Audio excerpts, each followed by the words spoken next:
This is my 1997 Acura Integra GSR. Almost everything that you could possibly think of has been done to it. So VTEC turbo. Right now I got an LS bottom end with a GSR head. We got a GT 1050 for my turbo setup with a full race manifold, dual wastegate to help with boost pressure, and yeah, we got an Edelbrock intake. We're running 1000 cc injectors. It's got a fully built head. We got Type R cams. It's got skunk tooth springs, retainers, and valves. The bottom end right now, it's DevCon, right? So I have a few engines for this setup. Right now we have a DevCon bottom end with Eagle rods and nipping pistons. So she makes 600 on 20 pounds and 420 on 13 pounds. Very efficient setup. We got Sheepy catch can, Sheepy front mount, and I decided to go with the Speed Factory tucked radiator setup. The tucked radiator setup's nice because built GSRs like to run hot, so this helps keep her cold. And it stays right behind here, so it keeps engine bay space up, and it also has a lot more, holds a lot more coolant than a normal radiator. With that, we got the swirl pod, so it all, because you have no place to fill this, so you need to fill at the highest point. This also helps take all the air out of the system constantly. It spins as the coolant comes in and out of the engine.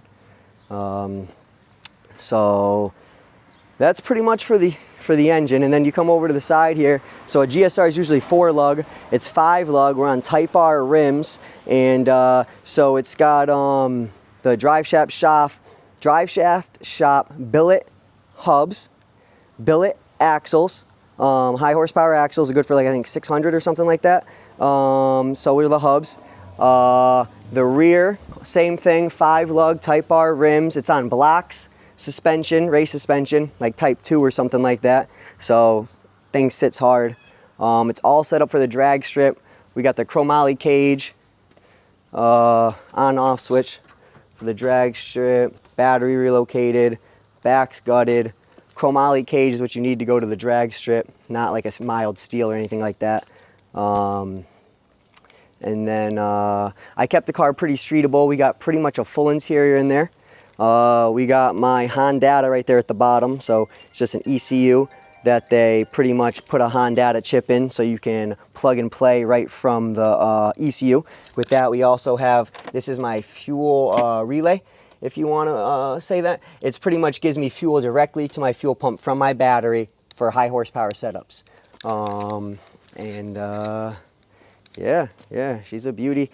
Full paint, stage 3, the same color you see in the engine bay, the copper, is the copper flakes throughout the car.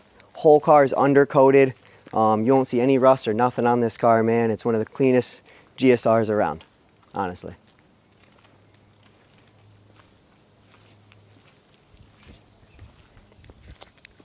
So that's my Hondata. Well, it connects to my Hondata. It's the Hondata app on my phone, right? So I can pick and choose what gauges I want in there. I'm always looking at my coolant temperature, make sure she's warm enough for me to do some hits on, and make sure she's not too warm for me to do some hits on. Besides that, you make sure you got your battery voltage is good. You don't have any issues there. My speed, just because my shit's in kilometers, because it's JDM. I got a JDM Type R dash. And then your RPM. That's pretty much what I have set to there right now. And then over here we got, this is my AFR gauge. This is my air-fuel ratio. This is the most important gauge on any vehicle with a turbo. Any vehicle with a turbo should have one of these, even if it's stock, because it'll let you know if you're having any issues. If you have either bad gas, if you have an injector issue, you have a intercooler piping come off, you can know if this isn't on point, well, why isn't this on point? And then you're gonna know your issue. That and your oil temperature, or oil pressure. Your oil pressure, that and your AFR gauge are the 2 most important gauges. Even for a non-turbo car, you want to know your oil pressure at all times, because if it ever gets too low, you either have an issue or your engine's going to blow. And if you take your engine out or figure out the issue before it blows, you can minimize the damage and the cost to fix it. And then my boost gauge down here, which I really don't even pay too much attention to, but it's good to know, you know, to tell if you're having an issue, if you're over boosting or under boosting. It's just good to know how much boost pressure you're running. All right, and then all this stuff right here, This is Type R too. Type R. Center consoles, Type R dash. That's why it's got that carbon fiber look to it. Type R steering wheel. A lot of Type R parts on this car. Yeah. Other than that, she cruises pretty good. I really like how she drives. She's got a big turbo, so because of the size of the turbo, it pretty much sounds like it's all motor when I'm driving around. I get really good gas mileage. The turbo's not even being used. And then when I want to get on it, the turbo kicks in. And so, yeah, I get great gas mileage. My turbo's going to last a long time, and you can't even tell unless you really look at the car. I mean, yeah, you see the front with no bumper, but just hearing it, you don't even know the turbo's on unless I'm getting on it.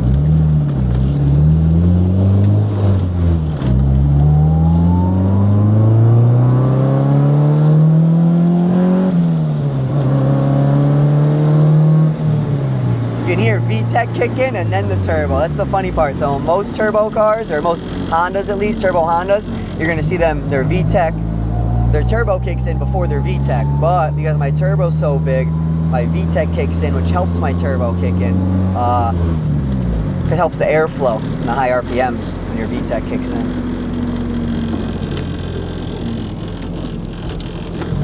And now we'll just do a little drive around the block.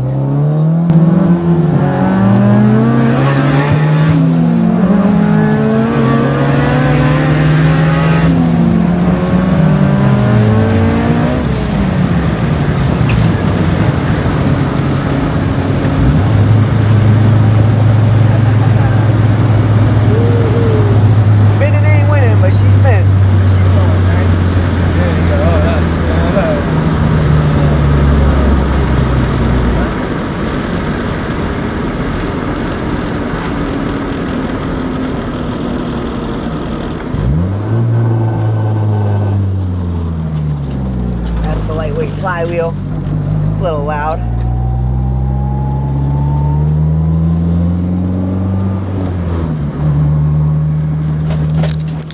And a little bumpy because of suspension, but she's streetable.